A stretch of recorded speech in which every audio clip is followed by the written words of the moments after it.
Hi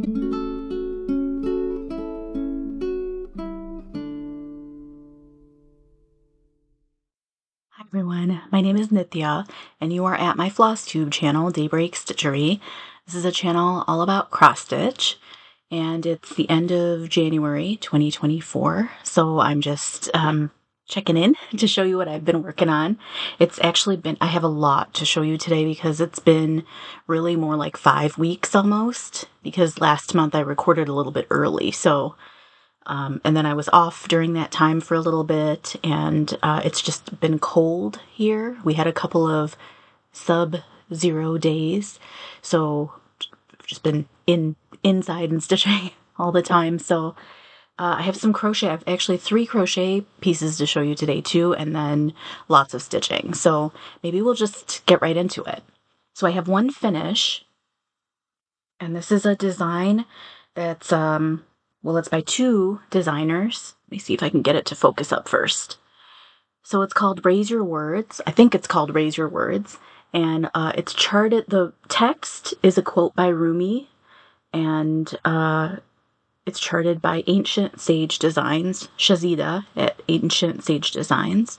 And then the border is also put together by Shazida, but it's a motif, a repeating motif that's from Tira Zain Initiative, which is a collection of, some Palestinian Tatreez stitchers who are basically cataloging Palestinian cross-stitch motifs and making them available online. So that's what's going on here. So this is done in 2 colors of DMC. The text is in DMC 413, and I want to say it's like 3830. It's a really beautiful, it's like a dark salmon color. And Shazida put this out because I think Shazida, you'll have to correct me in the comments if I'm wrong, but I think Shazida and there are a number of stitchers who are coming together. I think, I'm going to get this wrong, I think, but there's a collective now that's called Stitchers for Palestine. And so there's a hashtag Stitchers for Palestine Sal. And this may or may not be part of that. I know Shazida is in that group and has just put out another pattern.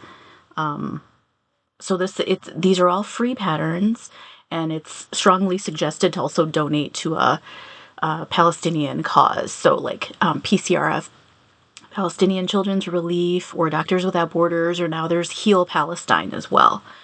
So this one I stitched because there was a kind of a mini challenge put out by the Guild. I'm a member of the Embroiderers Guild of America. My local chapter is the Windy City chapter. I'm just outside of Chicago. And they put out like a mini challenge to do a blessing sampler. I think other stitching groups do this as well. It's just the idea that you have a small pattern that you pick out to stitch. You start January 1st and you work on it with the aim of trying to finish it by... That's Steve walking around. With the aim of trying to finish it by January 31st. And if you finish it, if it's like a SAF during the month, then it kind of brings you good stitchy luck for the rest of the year. So I thought, well, I'm going to stitch this anyway. I'll just join in on that, Sal. And then the way that my local chapter of the Guild does it is that they create a little email Google group for everyone who's participating in a particular challenge so that you can share your pictures and things like that. So that's that.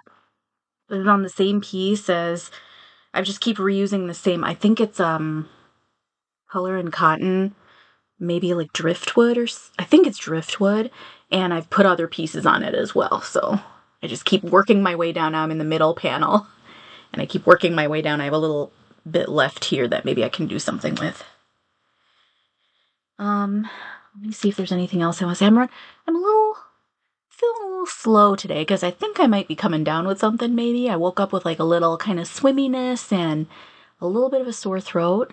Not much. It was a little tiny bit, just kind of a little, something maybe might be showing up soon, but we'll see. And also, are any of you also, like when winter's here and it's been cold, although it warmed up, it went up to 40 degrees finally yesterday, but when it's cold, I feel like everything just slows down a little bit. I feel like I slow down a little bit too, so maybe it's part of that. I've been on kind of a slow vibe this month anyway. Okay, yes, that's it. That's all I gotta say about that piece. It's really nice stitch. This border was really enjoyable to stitch. It's a motif from Gaza, and yeah, anything. We will talk more about Palestine because I have more Palestinian stitching to show you in a little bit, so we will come back to that. Okay. And then I do have more finishes, but they're crochet finishes, so I'll show you real quick what those are. But they're both cowls. I'm trying to use up, I have kind of random skeins of yarn, some, kind of ranging from like sock weight, fingering weight to like DK weight. And so I've been trying to use them up because I want to move towards using more kind of eco-friendly yarns that haven't been chemically treated and things like that. And I need to go back to it. I've gotten some guidance from Catherine from Neat and Not by the Sea. She's really good about that. She's very environmentally conscious with textiles. And I've kind of done that in my practice with like clothing and stuff too. I'm not 100% thrift store or eco-friendly because obviously like undergarments and things like that I've still been buying kind of mass produced, so I need to find a vendor, to a more reliable, socially consciously producing vendor for those things. But everything else pretty much I'm trying to get from the thrift store. I'm really trying. I don't buy that many clothes anyway. Like this shirt is probably like 10 years old. So I'm trying to do that with even my personally used textiles, but definitely with my craft textiles I want to get better with that. Cross stitch will be next too. I have built up a stash, so hopefully that should be good to hold me for a long time. Okay, so crochet. So I've used some of my stash yarn to just make this cowl. It's a crochet cowl, and it's using 2 different weights of yarn. Let me see if I can tell. This natural colored yarn is a DK weight, and then I just put it together with this sock weight yarn. And so some bits of it seem a little heavier and thicker, and some seem a little lighter. And this isn't a pattern, I just made it up. I did a row of chains and joined them, and then I just kind of made up whatever stitches for each row. When I started a new row, I just thought, okay, I'll make this one a treble crochet row, or this one a half double, or this one a double crochet, or this one, like these ones that almost look like knit stitches here, those are slip stitches. So they create that little kind of knit looking texture there. They're really easy. You just have to set up a foundation row underneath of single crochet, and then you slip stitch into the top of those. Super easy. I don't remember what these yarns are. I'm guessing this variegated might be from Treehouse Knits. I have a lot of just random skeins of variegated yarn from them. This might be even, this natural one might even be like a Cascade Yarns or something like that. I don't remember. But they're all from Stash, and I'm just coweling my way out of my Stash yarns and hoping to transition. I don't think it'll happen this year, but I really want to make a crochet sweater. I've never made one before, and that will require a more substantial amount of yarn. So for things like that, I want to move towards being more thoughtful in the type of the yarn I get. So, okay, one more finished cowl. This one, I'm in love with this. So it looks like this. I wonder if any of that, yeah, are you seeing the texture come through on this?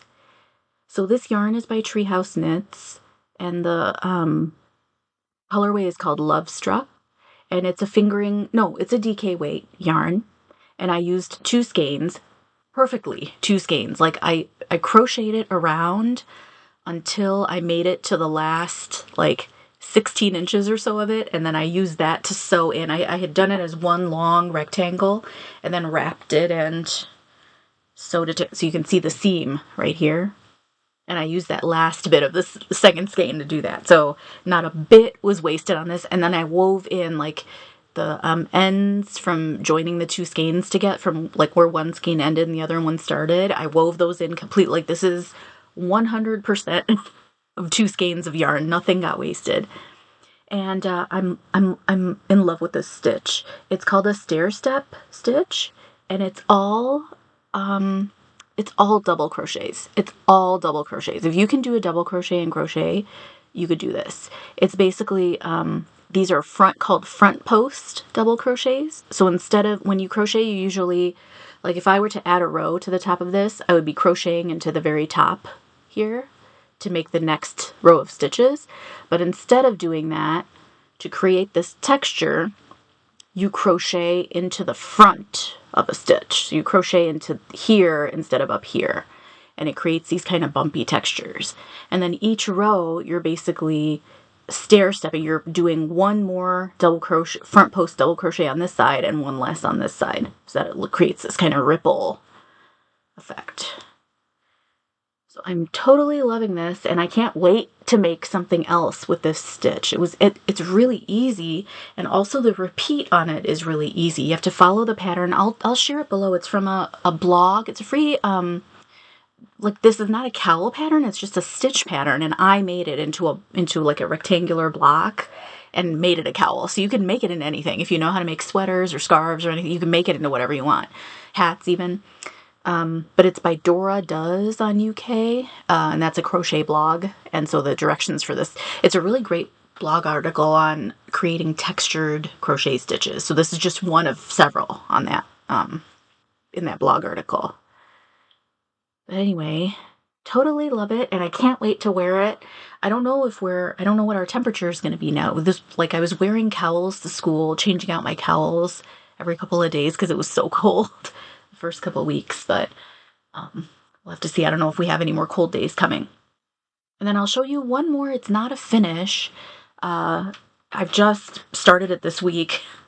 So I was wearing my cowls to work, and one of my colleagues said, "Whoa, what are you wearing? That looks amazing." I didn't bring it. I have like a peachy orange and brown, variegated yarn that has peaches, orange, and browns. And I was wearing that cowl, and my colleague was like, "That looks, I think I need one of those. That looks so warm and amazing." And I said, "Oh, I'll make you one." And it's no big deal. Making one is no big deal because I'm doing it exactly the same as that peachy one I have. It's you're not gonna be able to see this. I think it's too dark. But it's a Tunisian crochet, which ends up looking a lot like knitting.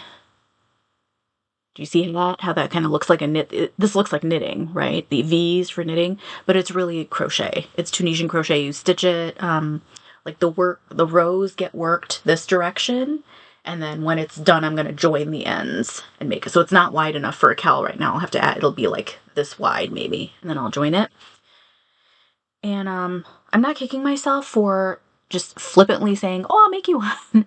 I mean, I kind of am a little bit, not because it's hard to make. It's very easy to make. It'll be done. This is 3 evenings of stitching. It's easy. I'm kicking myself because I don't have yarn. I didn't have yarn in stash to make this item. So I need to check myself before I offer up gifts. It's the same thing with like all the baby gifts I've made in my department. I don't have the right kind of yarn in stash to finish a whole project. So then I'm buying yarn. I'm trying to be more thoughtful about buying yarn and things like that. So anyway, I'm using a piece of Heartland by Lion Brand.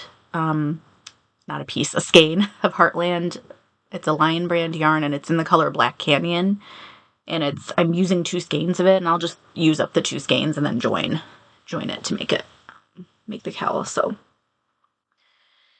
it's very thick and warm, and it's very soft. But like I said, and he's going to love it. But once again, just got to try to be thoughtful. Be thoughtful about what I'm doing with my textiles. So I will report back on how that's received once I give it out.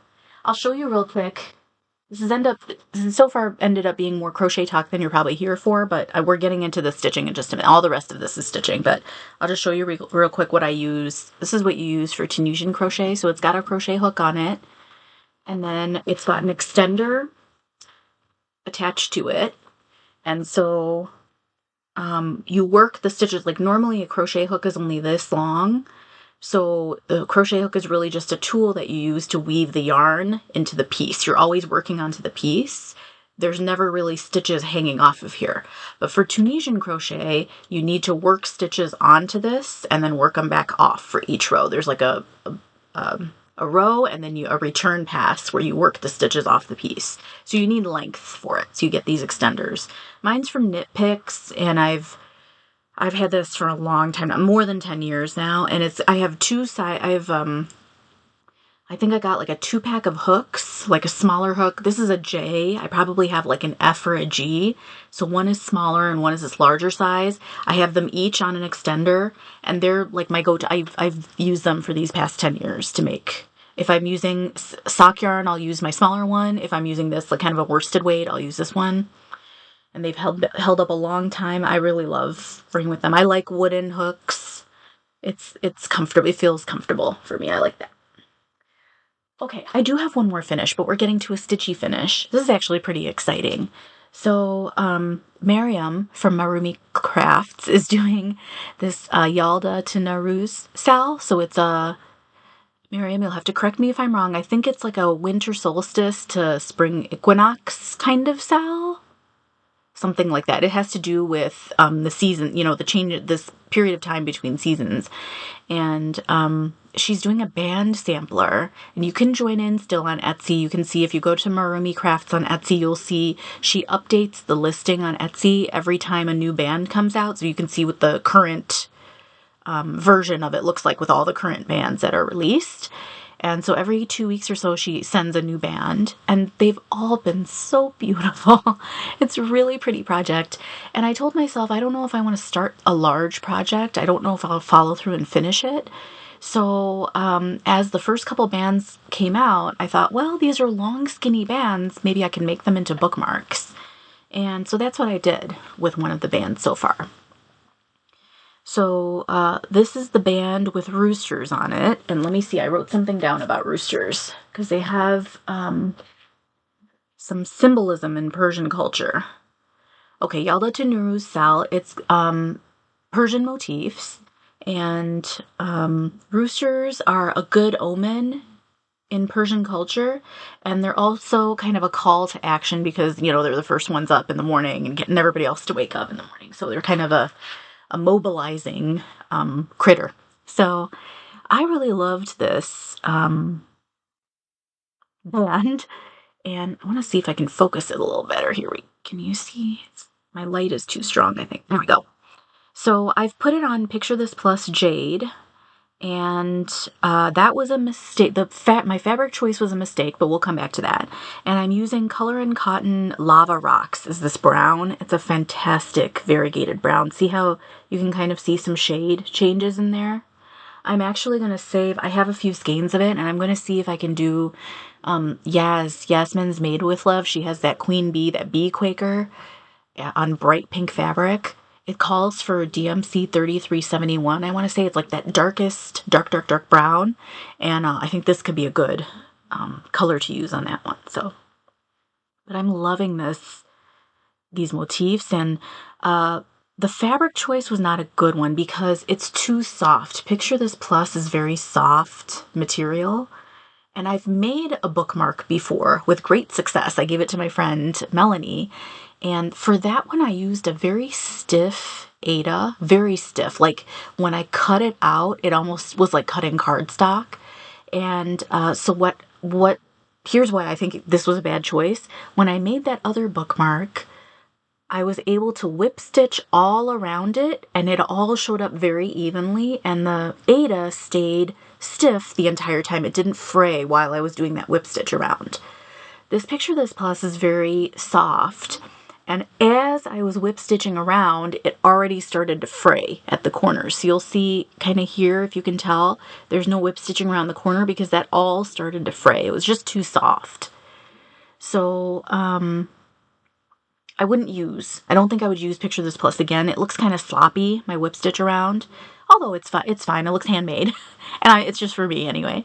But I think these would be great to gift. So I kind of want them to be a little bit more stable than that. So I'll probably see. I have lots of Aida. Like if I go back into my pre-Flosstube stuff, when I used to only buy Aida from like the big box stores, I'm sure I've got some like white Aida or something like that I can use. So I'll have to look into that.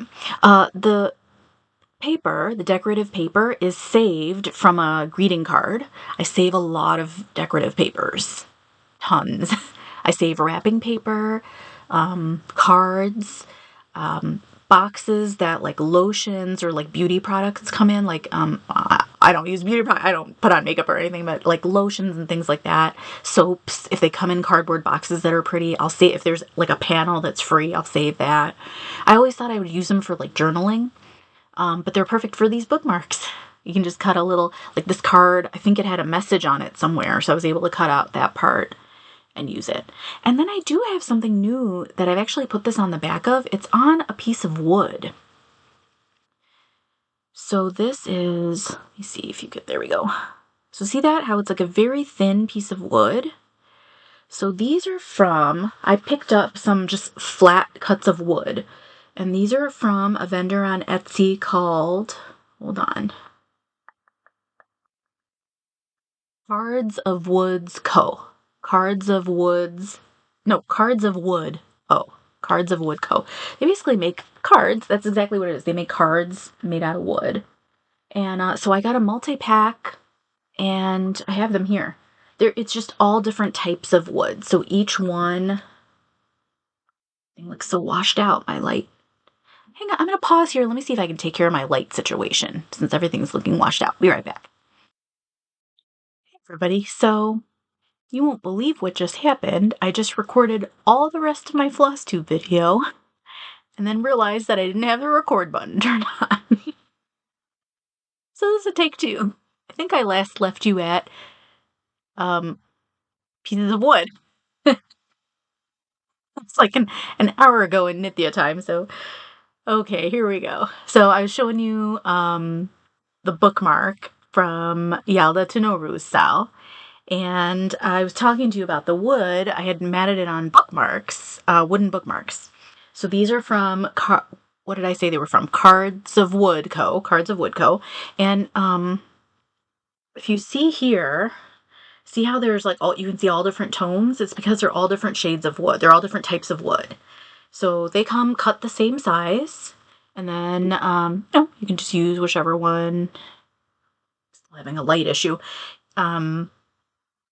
Whichever one matches like the front of what you're stitching and things like that. So, so that's what I put this on.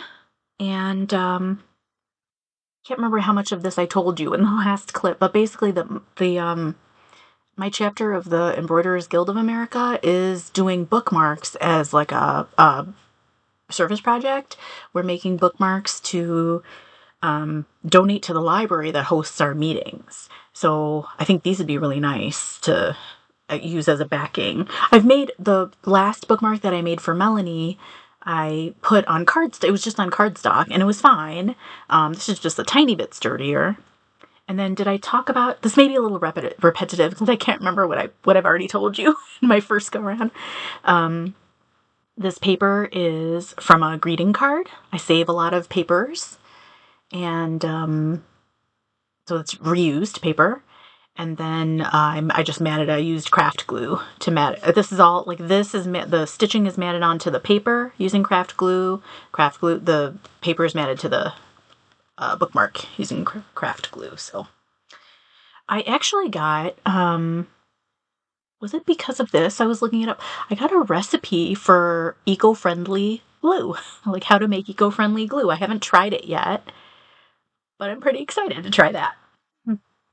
Hoping to stitch. I think these will make some great gifts too. I want to make a couple for my nephews.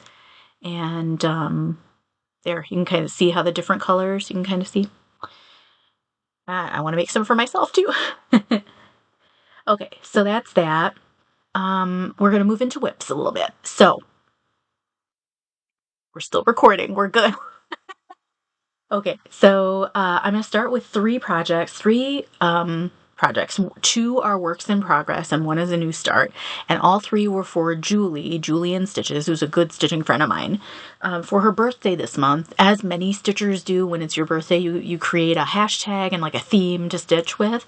Hers was CCC with Julie Sal, which is the culture, community, and cause. Stitch something connected to culture, community, and cause. So Julie, I'm super late to your party, but I'm here, and it's because I'm working on 3 different projects related to that stitch-along. So one is, I can't believe I'm thinking about all the stuff I said in my first video that I'm going to try to recap in a much shorter way now.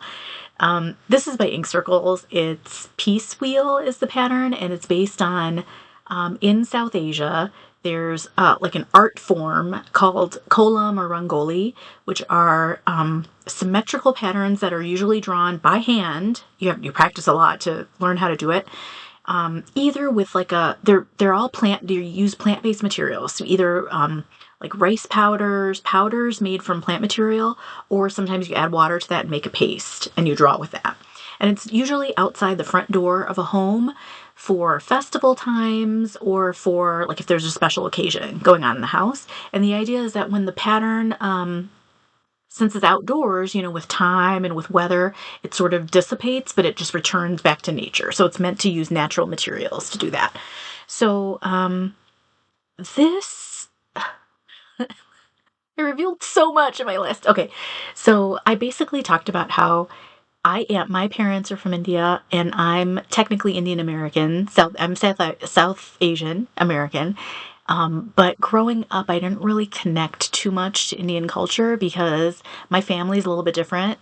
And my impression growing up in a South Asian American community, especially Indian American, there were a lot of expectations in that community. So you had to live your life a certain way. Certain things were acceptable, certain things were not. What you studied, what job you go into, who you have relationships with, like so much of that, it seems like there are a lot of conditions set around that. And if you go outside of those conditions, you're not really accepted or appreciated, or it just doesn't seem very open. That's what I grew up with. And it was as an adult, so I grew up kind of adjacent to that community, but not really a part of it. I didn't really feel accepted. My family didn't really feel super accepted into that. So as an adult, I actually met my first kind of Indian friends who were from India, totally different from that. Like they super open-minded. They also made lots of different types of choices, not the usual conventional choices. Very open. Like tried lots of different things. So it was so mind-blowing for me to meet South Asians, especially Indians, who were that so open and accepting and did different things, had different life experiences and things. And that was as an adult. So I really do feel like I'm reconnecting with what it means to be Indian as an adult and learning that like the diversity of mindsets that exists in the US, like that exists in India too. Not everybody is the same or expects the same things of each other. So I like working on this kind of thing. And I was thinking to myself, usually I do a lot of cultural stitching. If you know me, I stitch a lot. I love connecting with like designers who stitch from other cultures, stitch from their own culture and share stories and things like that. And usually when I'm stitching cultural patterns, I like to, listen to a podcast or listen to a book or watch a documentary, something of that culture. So I'm learning about it while I'm stitching. For some reason, I haven't been doing that with this, like with my own culture, which I just noticed as I was talking about it in the first go around. So I'm going to think about that. I'm going to think about, is there anything, I love, Arundhati Roy is an Indian writer she's also like super, progressive in her thoughts and things like that. And I love hearing from her. So maybe listening to interviews from her. I don't really watch or listen to a lot of media by Indians or Indian Americans, which is just, these are things I'm thinking about right now as I talk to you. So I'm just going to think about that. They have issue, well, we don't have to get into stuff. Anyway, the thought, I'm going to explore it. So that's Peace Wheel by Ink Circles. So that was for culture, community, and cause for Julie's Sal. I wanted to stitch on something cultural to me. And I didn't tell you anything about it. It's on, I think it's Canyonland by Color. It's definitely Color and Cotton. And I think it's Canyonland is the color. I have trouble remembering what this color is. And it's DMC Blanc. And these are not the called for colors, but I am using the colors that are culturally traditional. So like this would have been done in white patterns on like a dark floor. So that's what I'm using. Okay, so then the next bit, I thought, well, this is Julie's birthday, let me stitch on something that's culturally relevant to her. So she has Polish heritage. And so for Polish heritage stitching, of course, I'm going to go to Yasmin Made with Love, because she also has Polish heritage. So I started Polish Band Sampler, and this is on a tote bag. It's on a cotton tote bag, and it's sort of like a cream color. It works out to be a cream color. And there are a number of bands in this sampler, but I'm only stitching 3. So there's this kind of peony flower looking thing up here. It's got like lots and lots of petals. And then there's a stripy band with like these stars and some like little hexagon looking things, like little round motifs that come in here. And then there's another flower, like flower and leaf motif here. And I'm not exactly sure I'm going to run it all the way across, because in the pattern there are quite a few repeats of these motifs. Like it would technically stretch to like here if I kept repeating it. I think I'm probably going to cut it off like here and just make it a really small pattern and see like how many repeats I need to do to get it to fit into like an 8x10 frame or something like that.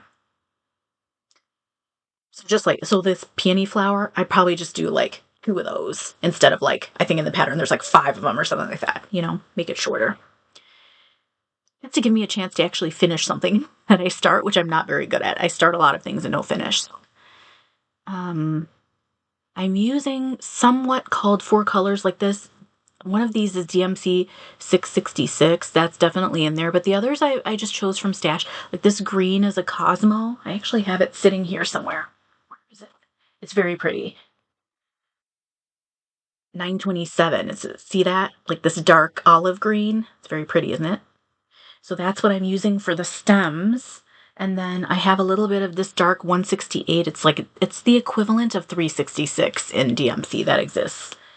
So that's in there. So a little bit of Cosmo, a little bit of DMC going into that. The only thing, it doesn't bother me at all, actually, but you may notice it as I work on it. These tote bags I've been using to stitch on, I got them from Michael's, and the weave in the fabric is not even. So when I stitch on them, everything, like if it's supposed to be a square, like this flower technically is probably supposed to take up that much room, everything gets a little bit elongated because the stitches are more like rectangles than squares. So the coverage is beautiful with 2 strands of DMC. It's just that whatever you stitch on them gets just a little bit stretched out. So for something like this, it doesn't matter. To me, I'm okay with it.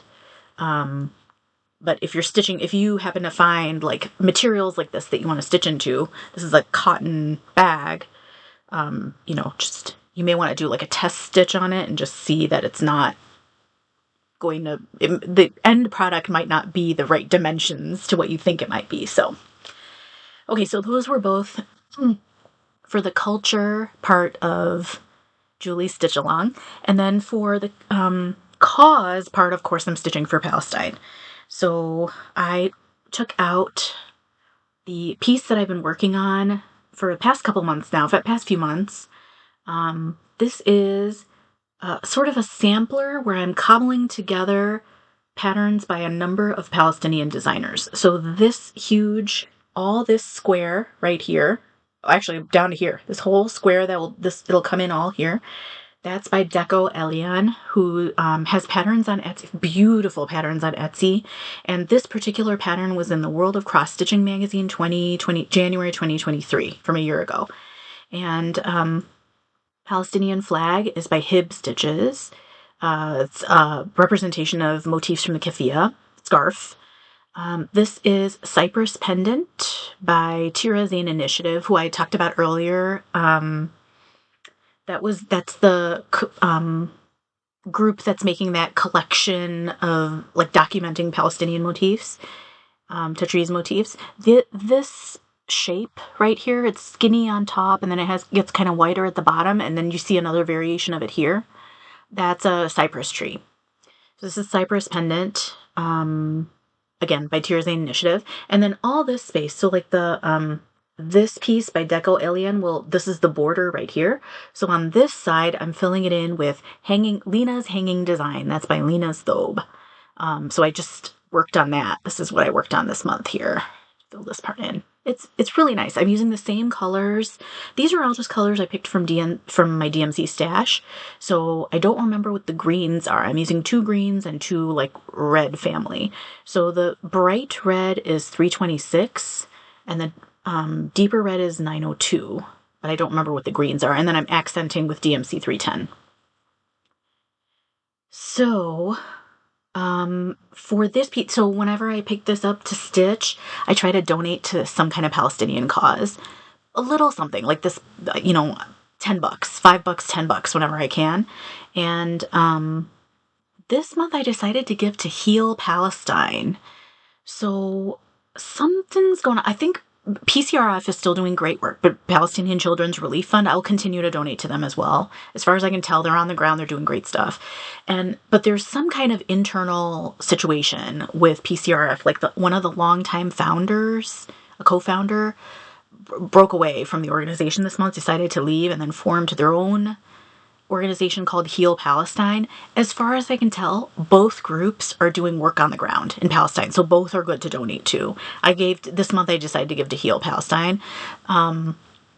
They're doing a lot of work right now. They're doing all kinds of work, but a couple of the things both groups have been posting on social media is that, now there's all these displaced people, many of whom are children, and like they haven't been in school in 3 months, like their safe space for 3 months. Like everything in my life reminds me of something from Palestine. Like I cannot imagine, like if a kid today tells me that they have a basketball game, like I'm ready to ask them about it the next day. I can't imagine just all of a sudden having your life being broken so much where you can't check in with your students next day. Like that's just devastating to me. So like these kids haven't had their safe space, their safe schools, and their teachers, these like friendly faces to see. So both Heal Palestine and PCRF have been going in to work with children to provide like entertainment. I know Heal Palestine, they were doing like haircuts for kids. They were providing like just stuff for them to play with and things like that. Just something to keep the kids occupied and try to find them, like take them out of this total terror that they've been experiencing and have something, just moments of joy. So definitely recommend if you're stitching on Palestinian motifs, and if you have privilege in your life, like if your basic needs are taken care of, and if you can donate, you have the means to give something, like a coffee's worth of something to these causes while you're stitching, I think that's so important. Give in addition to just doing the stitching, because I think they need a lot of support to fill in all these gaps that have been left by the absolute disaster going on there. Okay. So all of that was for Julie's birthday sale. Julie, hope it was a good birthday. Thinking of you tons. I don't know when I'll get to see Julie and Miriam and Sarah and I all got together. And now it's been so long ago. It was in August. Hopefully this summer we'll get to maybe all see each other again. I'd love that. Okay, I'm going to pause here and make sure that this recorded, and then we're going to see some more works in progress. Okay, be right back. Okay, we're in good shape. Here we go. Okay, so I told you earlier, I think, when I started this video that it's really like 5 weeks of stitching. I had a couple of weeks off for break, so I did a lot of stitching during that time. We got to see family during that time, and all we did was sit and watch movies and stitch. So, and talk. I stitched, they talked, so we all talked. Anyway, so I got a lot done, and I worked on projects I wouldn't normally have taken out. It was good. I had larger chunks of time to stitch. So this is Sky Dragon. I always forget which direction to hold it in. Here we go. Is this right? I think it's right. I need to stitch more on it so I can have it facing the right way. I think this is right. Okay, so this is Sky Dragon by Anne Stokes. It's in the same World of Cross Stitching magazine that the Deco Elian pattern that I just showed you was in, January 2023, World of Cross Stitching magazine. Great issue. And I'm stitching it on Mabon by Stitch Me. Mabon is a pagan holiday. It's one of the fall holidays. And so I guess it's kind of like an autumn sky sort of theme. And so I'm stitching. It's a dragon that's flying through the sky. So I thought, okay, this is great. It's only the dragon motif that's full coverage. It's not like a traditional full coverage cross stitch where you also have to stitch the background. The background is not stitched. So it's a good occasion to use kind of a very colorful fabric to fill in that background. So this speaks kind of sky to me, like a sunset sort of thing. So that's what's happening here.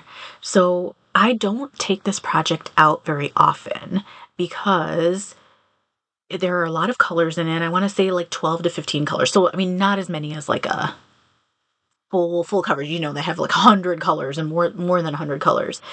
But there's a lot of color change to like create the kind of gradients of color and to create texture in the wings and things like that. You're switching out colors all the time. You have to really pay attention to the grid. It's not like monochromatic stitching that just goes a lot quicker. You have to stop. You have to see every time I take this out, I have to like reorient myself to where I'm in, where I am in the pattern. So just the setup takes a little while, you know what I mean? So I'm just not quick to take this out, but once I'm working on it, it works great because really it's a lot of like big patches of color. So like when I do take out a color, there's quite a bit to do. It covers a huge spot. Like look at this. This whole thing is the same color here. So there are, if I can tackle some of those bigger patches of color, I think I can chip away at this. I'd love to try to finish this year. I think it would be a great accomplishment to do that. And I think I'd probably need like one full day, if I have like one Saturday a month where I can just dedicate myself to like starting in the morning, get myself situated on where I'm at in the pattern, and then put in a couple of good patches. I think I'll probably be in good shape. So this is a stitch along with Anita, who's the Violet Stitcher, who is the ultimate dragon stitcher. Like if there is a pattern with dragons on it, Anita is probably working on it. And since this year is the year of the dragon in Asian culture, you know, according to Asian cultures, she's stitching on even more dragons. So I'm joining in. And so we both started this one just about a year ago, I think. I think we both started this last year. And Anita's is probably way far along than I'm on this because Anita does a lot of full coverage stitching, so I think she just works faster than I do on this stuff. So she'll probably be done before I am. Hers is beautiful too. Her fabric choice is an even more kind of sky-oriented fabric. It's really beautiful. Okay, so that's, again, Sky Dragon, and it's by Anne Stokes. I keep wanting to say Anne Geddes. You remember Anne Geddes who photographed all the babies with flowers and things? Anne Stokes. Okay, got a couple of patterns by Miriam that I've been actually, I'm going to pause here, make sure that recorded, and I'll be right back. Okay, moving right along here. So, a couple of patterns by Miriam that I worked on this month, and they're so enjoyable to work on. Miriam's got like such talent with design, right? So, first of all, I want to do a shout out for some stitchy kindness. I won this bag from Megan. You know the Megan and Megan from Long Distance Stitchers? So, Megan had held a stitch along. I think they do like kind of monthly stitch alongs for the Lord of the Rings stitch along. They're doing the One Stitch to Rule Them All stitch along they have going on. And I joined in on one a couple months ago, and I happened to want, my name was drawn. I won a little, like a darling little project bag that Megan made. So thank you so much. I love it. This is like an ideal size project bag because it doesn't take up too much room. See that? It's smaller than a sheet of paper, like a standard American sized 8.5 by 11 sheet of paper. It's a little bit smaller than that. And I fit 2 of Miriam's projects in here that are actually like medium sized projects. So I love it. I'd like to, in the other version of my video that I've already recorded, I talked a little bit at some point about how I want to see, maybe this summer when I have a little more time, I want to see if I can try to hand stitch a project bag. I'm going to try it, I think. And I feel inspired by watching Catherine from Neat and Knot by the Sea. You know Catherine and Victoria. Catherine, in their last video, Catherine showed a quilt that is 100% hand stitched. The whole quilt is hand stitched. Catherine does tons of hand stitching.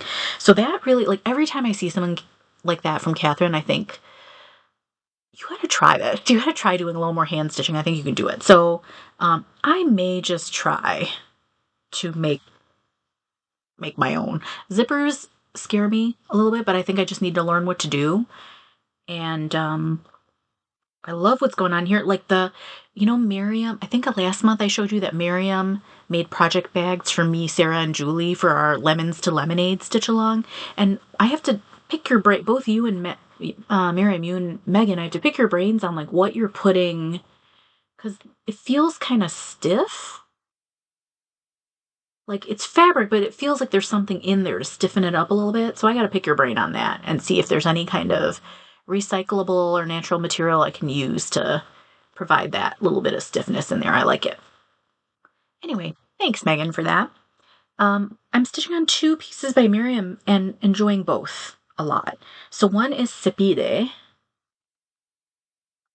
See if we can get her to show up without being washed out. There we go. So one is Seped. Seped is a Persian word that I think, correct me if I'm wrong, Miriam, I think Seped is like the first light that you see, the first light of dawn after a really dark night. So I think it's like the first light coming out of winter solstice.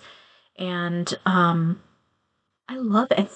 It's a large pattern, so it's taking me a little bit of time, but it is monochromatic. And I just love like the light, like the kind of gold tone of this feels like a bright shining light. So I thought it was fitting. I did a lot this month. I brought the border all the way around, and then I worked quite a bit. You see how there's a lot of fill-in stitching here? I worked in this, the dress, the bottom part of the dress here. Yeah, so it's good. I'm using 2 strands of DMC 3829, and I don't know what this fabric is. I've forgotten. It feels like it could be anything. I don't know. It feels like it could be a picture of this plus. It could be, it's not a picture of this plus, I don't think. I think it's a color in cotton because there's like very little modeling in it. So I think it's a color in cotton. I just don't remember what color it could be. It's nice. It's sort of like a grayish beige. It's definitely got a tone to it. It's not white. Like a soft tone of some kind. I gotta figure out what it is so I can reuse it. So that's one, Sepede, and then I'd like to keep working on that this month and chip away at that. And then the other one is I have a restart of Afshan Sampler. If you're counting, that would be my 3rd restart on Afshan Sampler, which reminds us of what? It reminds us of Fruits of Plenty, which I keep restarting, but I think I finally got a combo that I like, a fabric and thread combo on this that I'm really enjoying. How about that? So this again is Afshan Sampler. It's by Miriam, Marumi Crafts, and I'm using, I do remember the info on this. This is Color in Cotton. The fabric is Color in Cotton. It's an 18 count Ada, and it's moss is the color. Very pale green. This is very true to color, what you're seeing. It's just a pale kind of blue-green.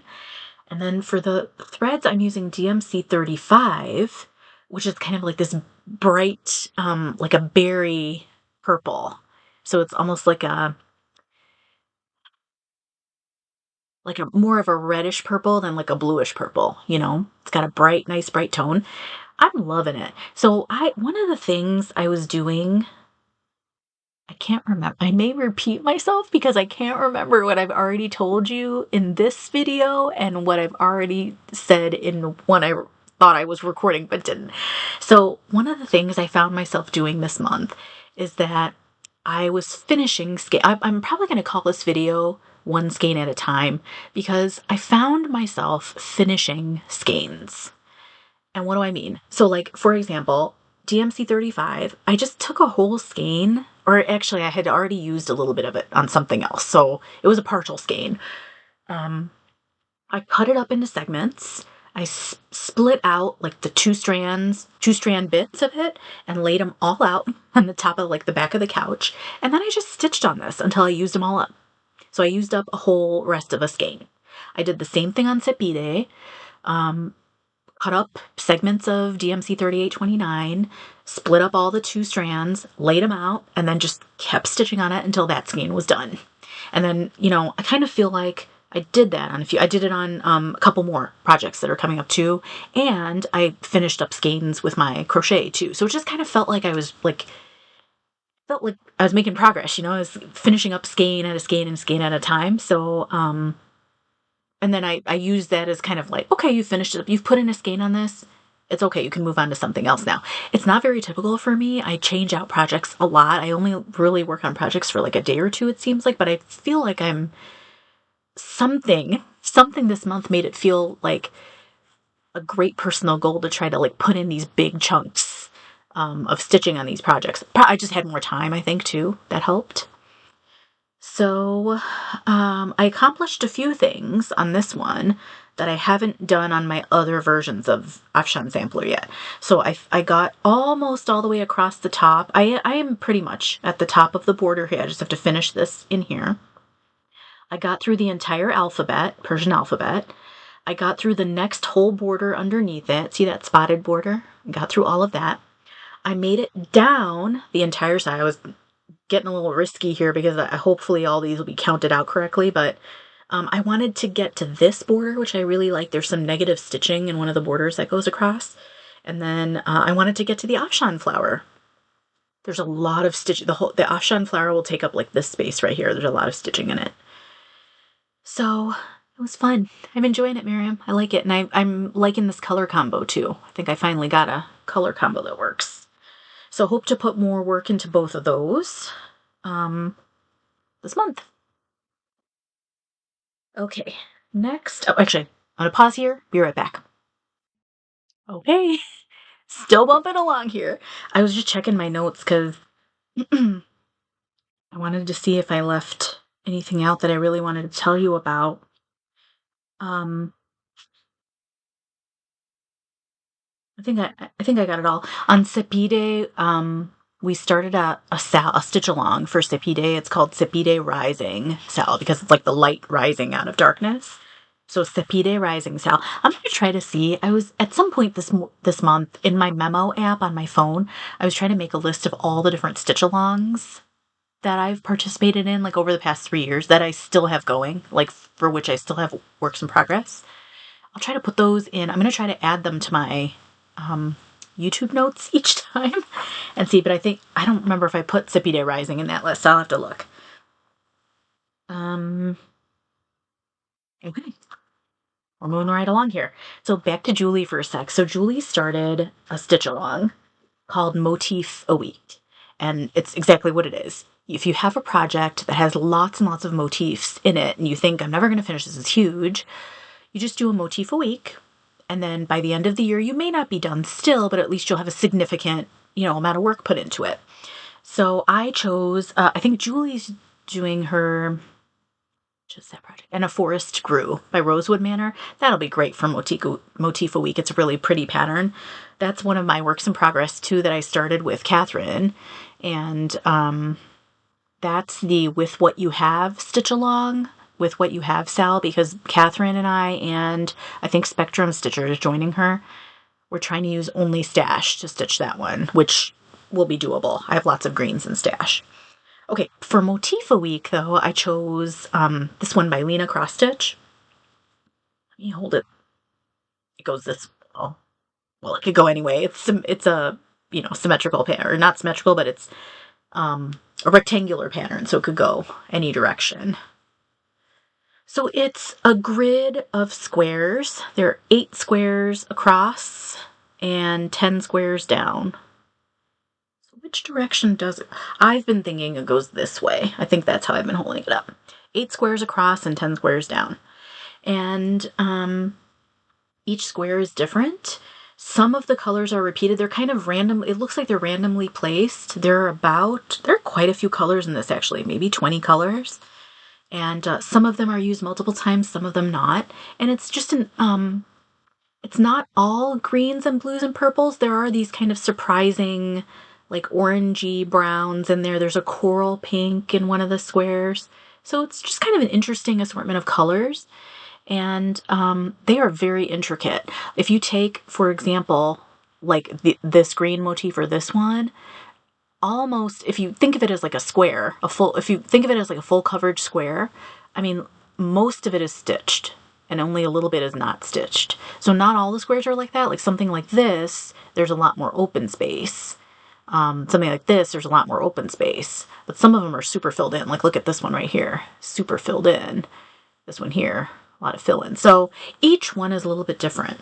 So, Julie, I haven't quite done motif a week, but I stitched 5 motifs on this month.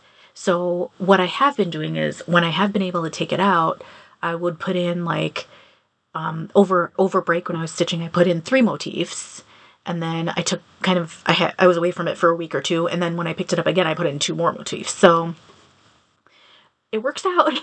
The balance is 5 motifs, so I think it's accomplishing the thing that motif a week was meant to accomplish. So hopefully we'll keep that going. I have quite a bit left to go. I mean, all of this that I've started, it's because I had these colors in stash. There's a whole, but like this whole area in here I haven't gone into because I don't have those called for colors. So I actually have to get some of the DMC for this. So I'm just going to stay in the area where I'm in right now and try to finish out with the colors I have and then deal with those other colors later. I was able to do some color completion on this too. I think it's this one up here. This light blue color is DMC 794, and there are like 2 or 3 squares that have that same color. Where are they? I can't see them right now, but I finished that. Oh no, maybe it was this. It was this light blue, I think. This one and this one, 794. But anyway, I finished all of 794, and I also finished the 798, which is this color right here. And like it's here. That blue I finished up too. So I can return those, because part of the goal for Motif a Week is that you choose a project where you have a lot of colors in a project bag that are just sitting there that could be used for other projects, but they're sitting there because you need them for like the 1 or 2 motifs that you're waiting to do. So now I can put those 2 colors away. I'm done with those. So I'm going to try to look at it that way and see if I can finish like a color at a time, if possible. And this is on a 36 count persimmon by Fiber on a Whim. It's a nice neutral. I think some colors look exceptionally good on it, like these darker tones look really nice. So I'm going to show you a new start actually, because on the other half of this is just part of the fabric, and on the other part I started something. I totally forgot that I was going to be joining Anita on it technically in February, but I already started a little bit to play around with the colors on Here Be Dragons by Modern Folk Embroidery as part of the Year of the Dragon sale. So over break, when I was working on my motifs for this and I finished DMC 798, I thought, ooh, that looks so good on there. Let's just do some experimenting on Here Be Dragons on like the rest of this fabric. And so that's what I did. So, it's going to be cutting it close, I think. Hold on. It'll be cutting it close, but I think I'll have enough room. This right here is the middle, so it'll stretch out to like here. Yeah, I continue to make terrible choices about centering my designs on fabric. Like I should have shifted this whole thing over, but whatever, it'll be fine. So I like this color combo. I think for like a fantasy, you know, dragons are sort of fantasy related. I think it's kind of got that sort of dreaminess to it, that blue color. Anita, if you check Anita's Instagram page, she's put out the color, she put out to her followers like different color combos and had people weigh in on them. She's got like a gorgeous palette of purples to choose from, and I think she settled on actually making this 2 colors. So one color will be like a very pale purple and one will be a deep, deep, deep dark, like a berry purple, and both looked beautiful. So it'll be really kind of regal looking. It'll look really beautiful. I better measure that out and just make sure. Now that I'm looking at it on screen, I'm wondering about the dimensions on this and what kind of trouble I'm getting into here. I could totally see myself. I will probably finish Here Be Dragons before Sky Dragon because it's monochromatic and it just stitches up so much quicker. Let me fold this in half for a second and just see where.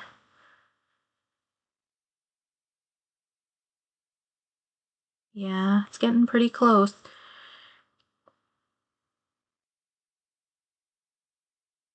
The other corner is gonna come in right here. So there's still a little bit of, I'll have like a 1/2 inch maybe to play with, or an inch to play with between the two. Okay.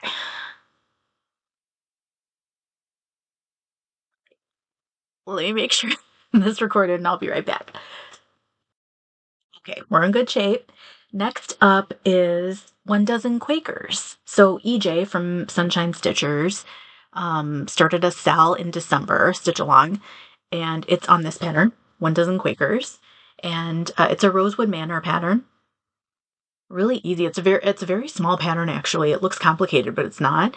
And it's called 1 Dozen Quakers, but really there's like 1 dozen and then some. You know, we're thinking of it as like a baker's dozen. So the hashtag is Bake Me a Quaker Sale. And lots of people are joining in on this. There's even EJ's been hosting like Zoom chats for it, but I've missed out on them. The last one I missed, it was at the end of our first week back at school, and I actually got sick. After visiting family, I got sick, just with like a bad cold. And so I was just, I mean, Fridays already are kind of hard. After a work week, I kind of crash on Fridays. So it's really hard to be social after that. But I hope to join in at some point. Maybe one of the summer Zooms. If she does any summer Zooms, I may join in on those. I'd love to chat with the other stitchers who are working on this. So here's what we're looking at. So this is on a yellow tote bag.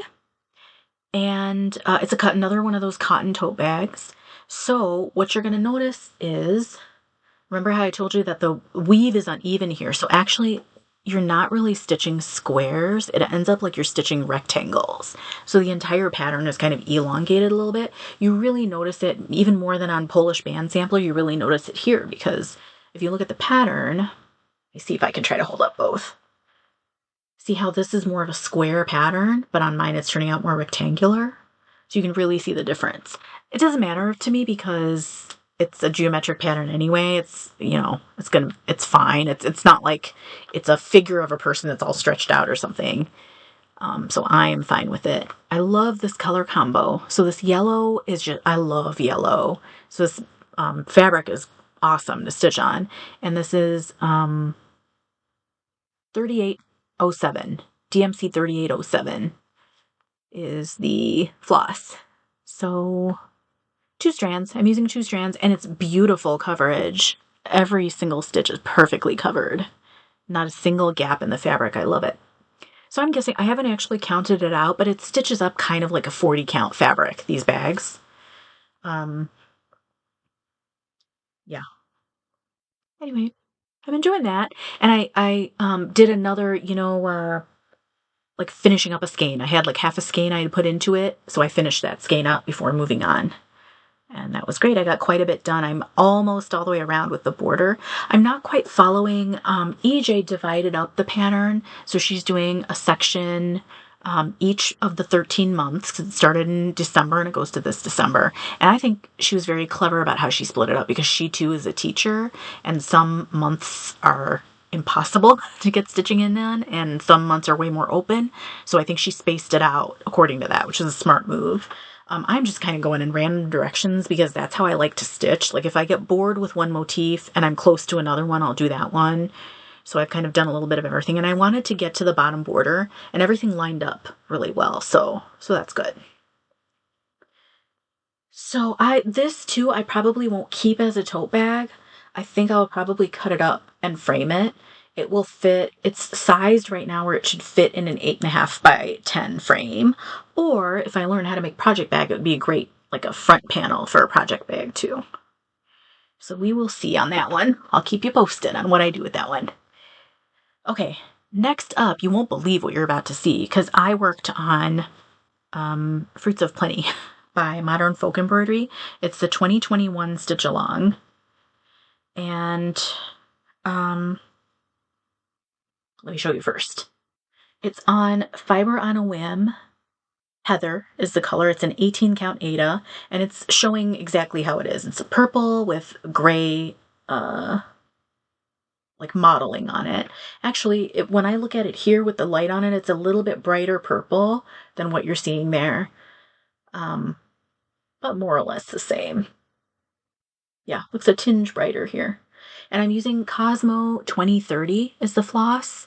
It's a dark, dark, dark, sort of like a mauve gray purple, which I'm loving it. I'm loving stitching on that. You'll see a bit here that's discolored.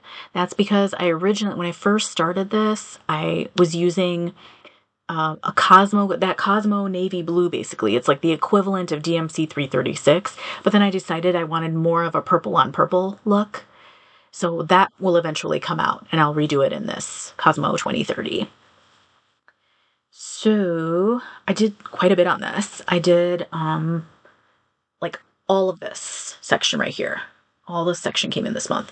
And one of my favorite parts about this pattern is all this negative stitching here. You're stitching the outside of the motifs. But genuinely what I really fell in love with this month was this triangular area here. There's something so pretty about it. I think that's beautiful. So I'm really enjoying that. I'm almost at this. There's like a little bit of border that comes in here, and then I'm almost at the edge here. So why did I pick this up this month? I keep getting enabled by the guild, by my chapter of the guild. So they do an annual challenge. It's just called the challenge piece. You select a piece that either you've started already and are finding difficult to finish, or a brand new piece that you want to work on that's also posed as a challenge. And at the January meeting, everybody goes around and shows what their picks are for their challenge piece. If you have more than one and you can't decide, you show all of them and then everybody votes. Or if you, like me, I just had one. I knew this was going to be my challenge piece, and I just show that one. So it's kind of fun because it's kind of like a floss. It's kind of like a whip parade almost, or like a start parade or something, because everybody goes around and has multiple projects to show. Well, almost everybody. And then you pick your challenge piece, and then you try to work on it during the year. You check in again. So next January, everyone who meets the challenge, if you finish your challenge piece, there's like a little show and tell of the finished pieces. So like this month, before seeing everybody's new challenge picks, we saw all of the people who did last year's challenge and finished it. They showed their finishes, and then you pick the new challenge piece. So it's very low pressure. I mean, for the 2023 challenge, there were maybe like 12 or 15 people who selected challenge pieces, and only 4 finished, completely finished them. But a lot of people made progress, and I think that's the point. And it's kind of putting, it's like a point of conversation too, because now like I know what people are working on. So like when I run into people at meetings, I could say like, oh, how's your challenge piece coming along, and just gives you something to talk about.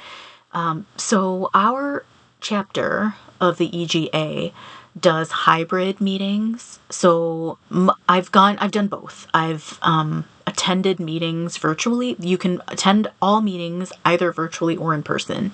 And so they have people with computers at the meeting who are with the online people, so that they can hear what's going on at the meetings. So this month, the meeting fell over the weekend. That was like it was really severe weather, and then like all the temperatures dipped. So the vast majority of people, there were only 2 people there in person. Everybody else was online. It was really cool because it was the first meeting of the year. So there were a lot of like faces I hadn't seen before. It was interesting. It was really neat to see lots of different ages, different backgrounds, different genders, people there. So I had originally not chosen. I had thought about doing a challenge piece, and then I had said, no, I don't think I'm not going to keep up with it. Then I sat and listened to everybody picking their challenge pieces. And then after all that, the folks running the challenge part of the meeting, they said, okay, everybody, who else now? Do you feel inspired? Do you want to join in? I said, yes, because I'd been stitching on this during that Zoom. So I was like, yes, I'll just put this in as my challenge piece. And it just got like, even that, just having that meeting and having it discussed got me to work on it for a whole meeting. So, or a whole, not just a meeting, a weekend. And I put in a skein on this as well. So same as with all the others. I just cut up segments of one of the Cosmo 2030s, split up all the 2 by 2, 2 strands by 2 strands, and then just stitched until I finished up a whole skein. So I will keep chipping away at this. I mean, even if I get like a half done by this, for this year, I think that'd be great to do. Any kind of progress on this would be really good. I'm enjoying it. I like it a lot. Okay, did I say everything I wanted to say about it? Make sure.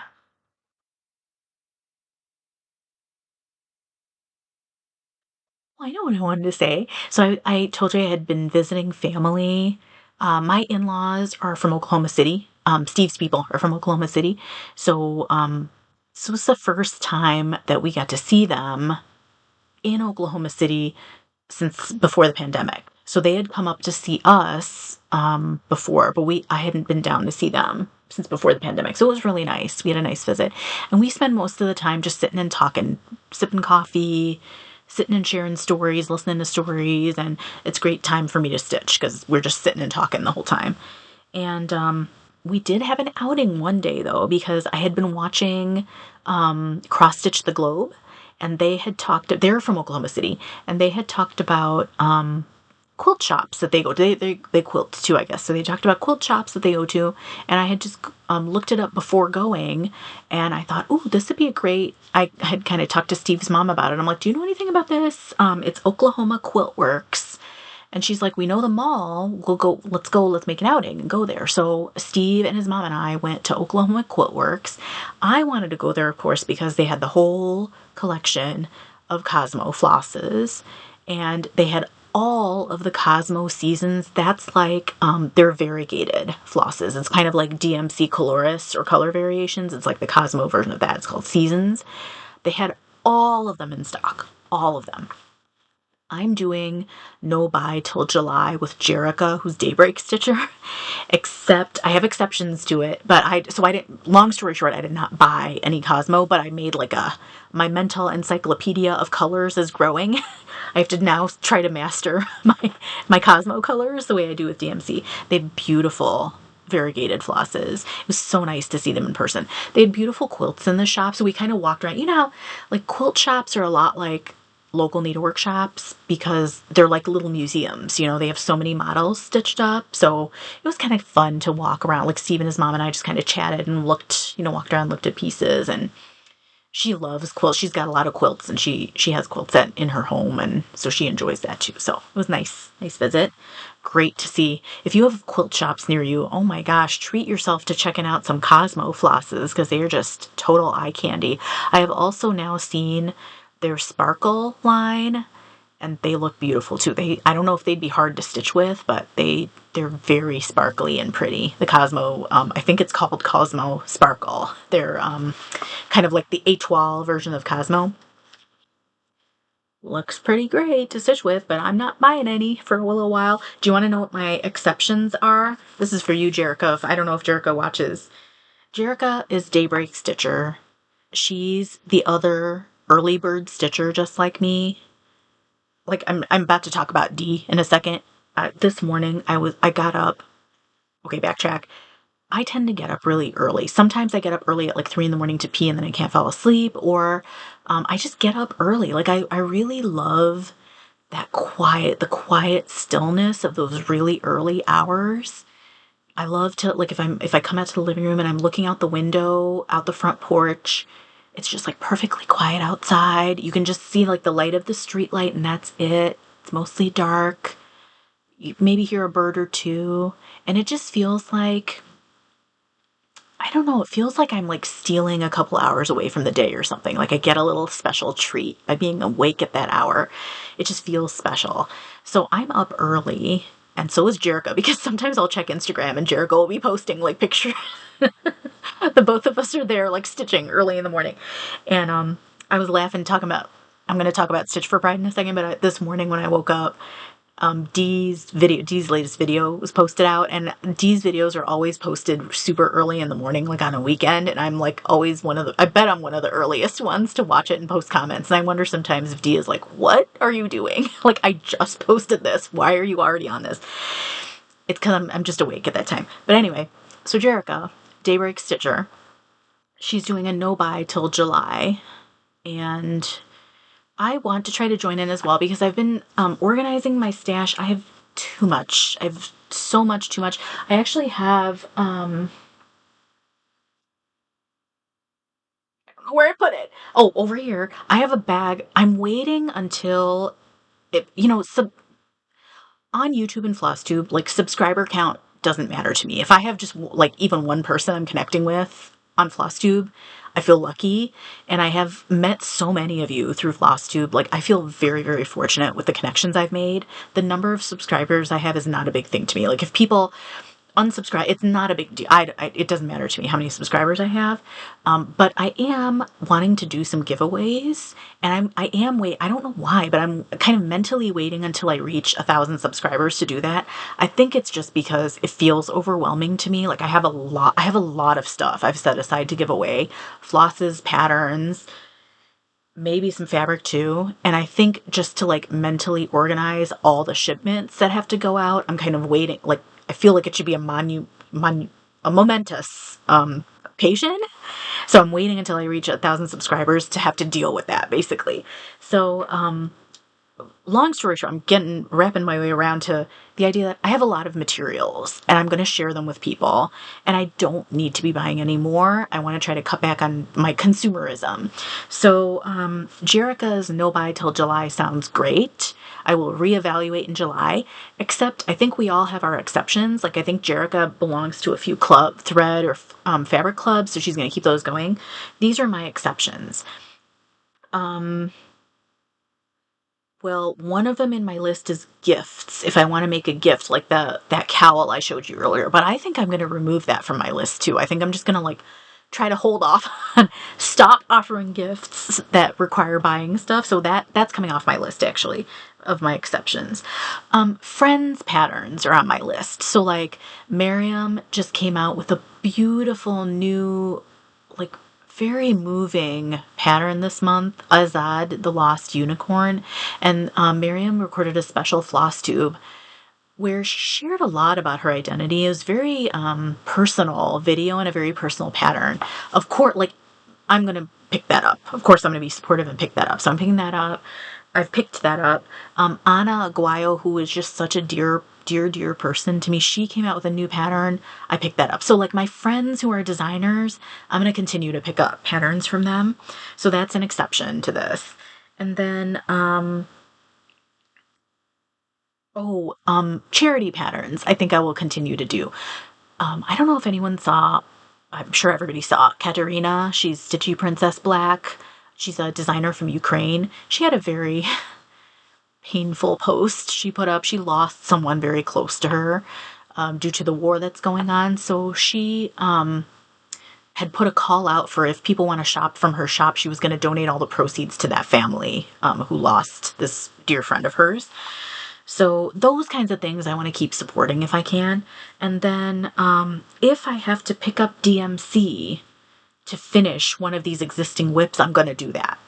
So those are my exceptions to no buy till July. I am not buying any other like kind of mainstream designer patterns, any Nashville releases, any specialty threads, no more fabric. Like I'm trying to stop all of that. And I really want to try to use what I have to work on the projects that I'm going with right now. So we'll see how that goes. I wonder how Jerica's doing on that one. Hopefully staying strong. I've been staying strong so far, so I'm going to keep that going.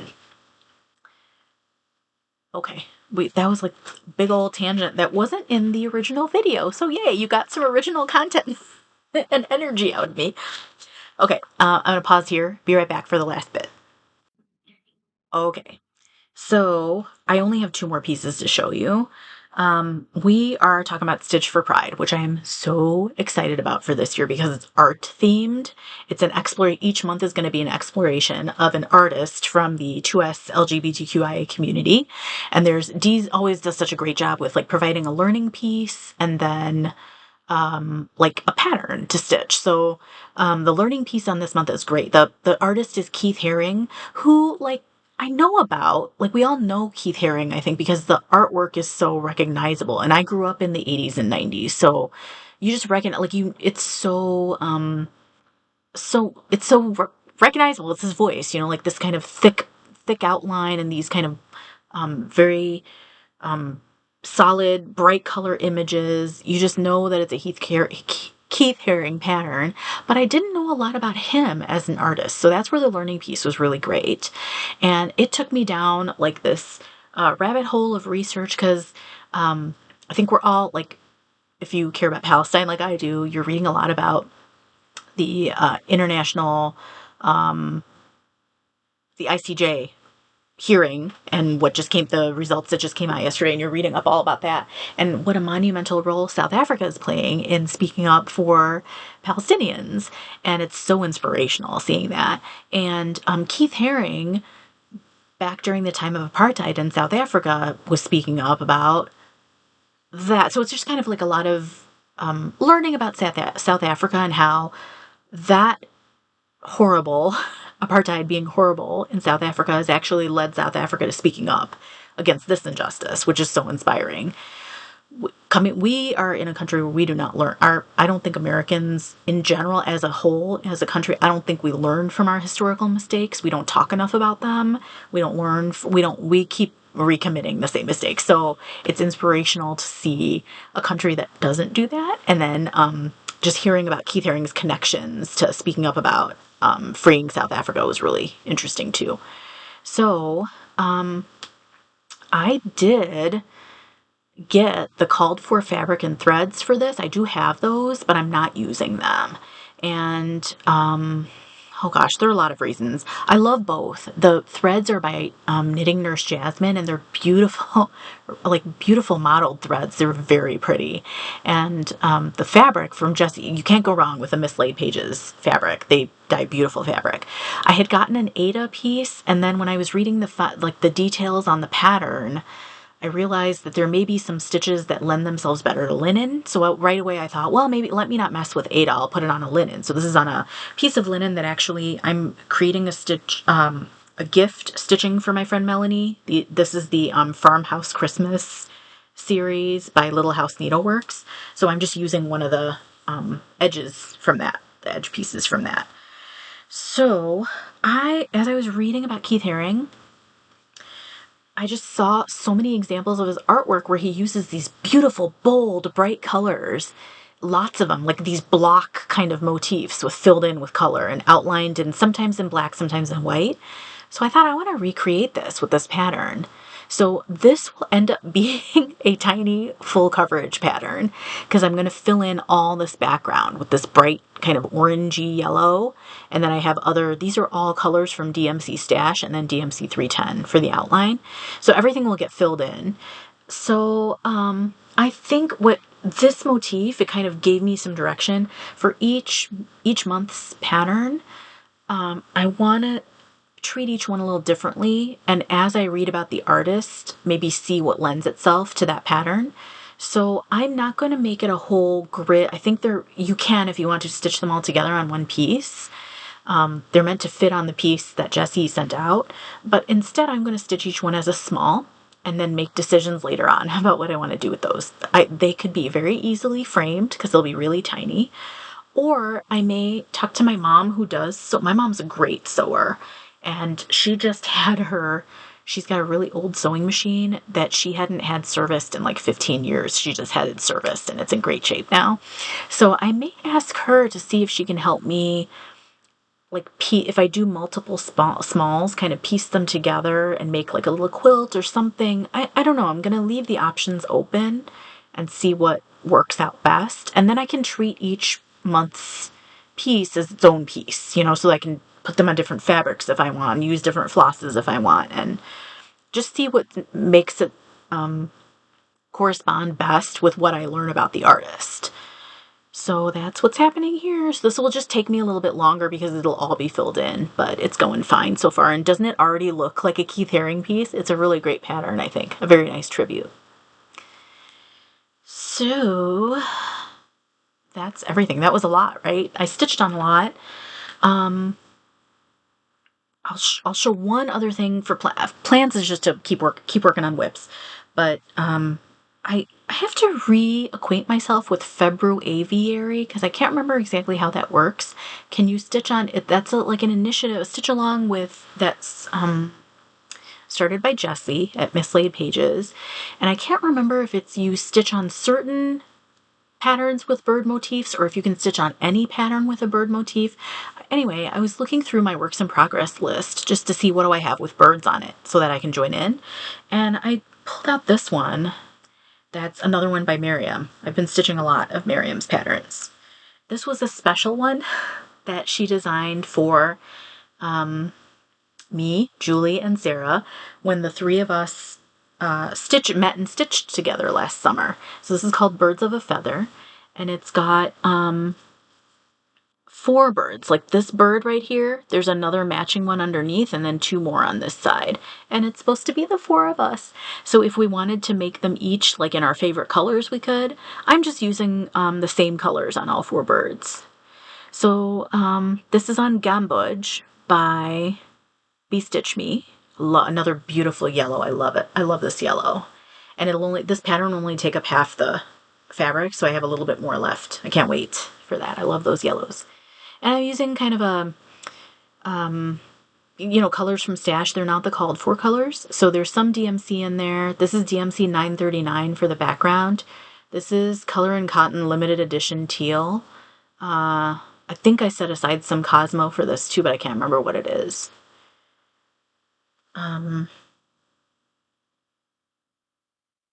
Don't remember what everything is.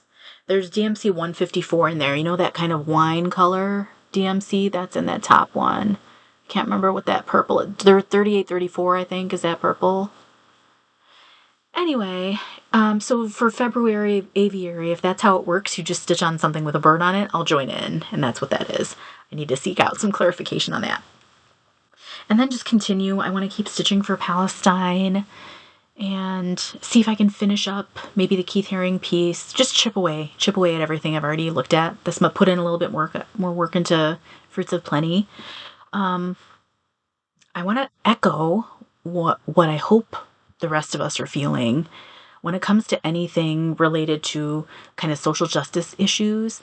It's so comforting to find other stitchers who care about this stuff and who are stitching patterns related to Palestine right now, who stitch patterns for Representation Matters, who stitch patterns for Black History, like all of these kind of social justice and cultural stitching. I think it's so important for us to be part of that. And I hope we can encourage each other to stay strong and to keep speaking up, keep writing our reps. I've still been writing to my reps. I feel like it's really important. Even if you feel discouraged, like you think maybe it's not having an impact, it's still important to take a stand and say something and keep standing up for the thing you believe in. Because it's about doing what's right and not about just getting results. Do you know what I mean? I mean, we want results, but I don't know. Do we really have a right to stop caring about this just because we feel like change isn't happening when people are genuinely getting hurt and their lives are being ruined? It just feels like we have to keep staying strong. I take a lot of inspiration from civil rights activists, especially John Lewis. He's one of my go-tos whenever you kind of feel like, oh, what's the point of this? The continually speaking up when we just keep seeing these atrocities.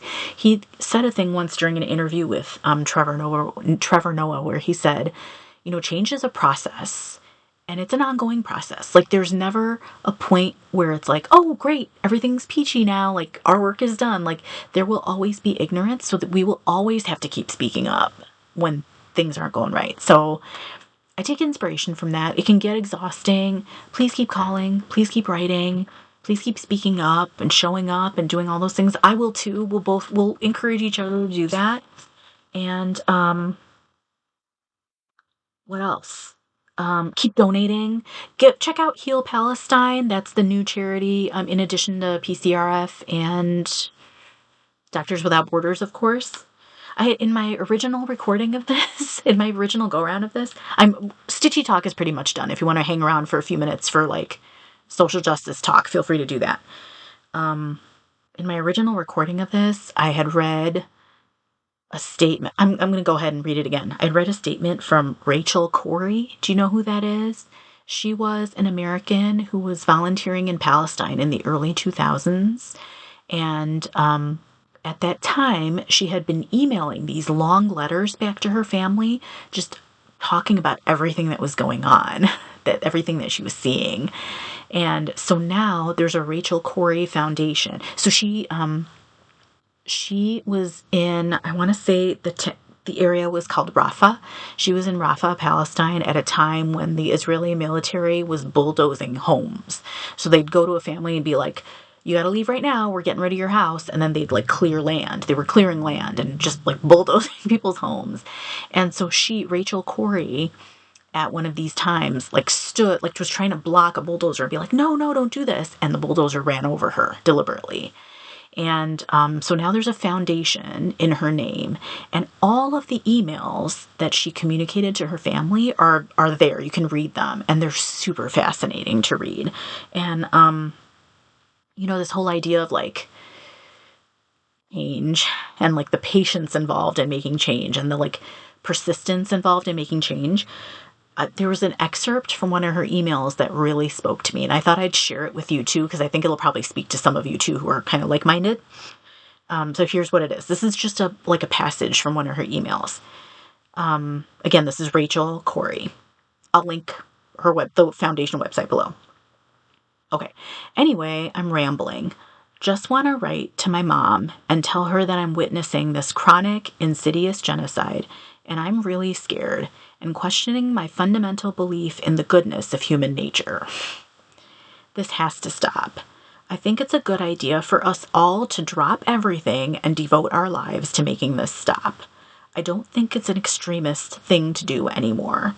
I still really want to dance around to Pat Benatar and have boyfriends and make comics for my coworkers. But I also want this to stop. Disbelief and horror is what I feel. I mean, isn't this all speaking to you? Like, this was in 2003 that she wrote this, believe it or not. And I feel all of this that she said. Disbelief and horror is what I feel. Disappointment. I'm disappointed that this is the base reality of our world and that we, in fact, participate in it. This is not at all what I asked for when I came into this world. This is not at all what the people here asked for when they came into this world. This is not the world that you and Dad wanted me to come into when you decided to have me. This is not what I meant when I looked at Capitol Lake and said, this is the wide world and I'm coming to it. I did not mean that I was coming into a world where I could live in a comfortable life and possibly with no effort at all exist in complete unawareness of my participation in genocide. And then she makes a note that says she's hearing more explosions in the distance.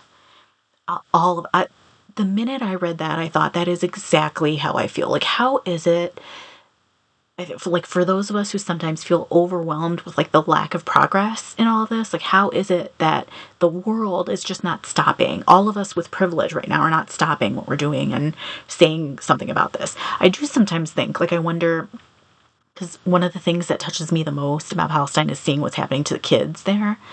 I don't have my own kids, but I work with kids. I care about kids a lot.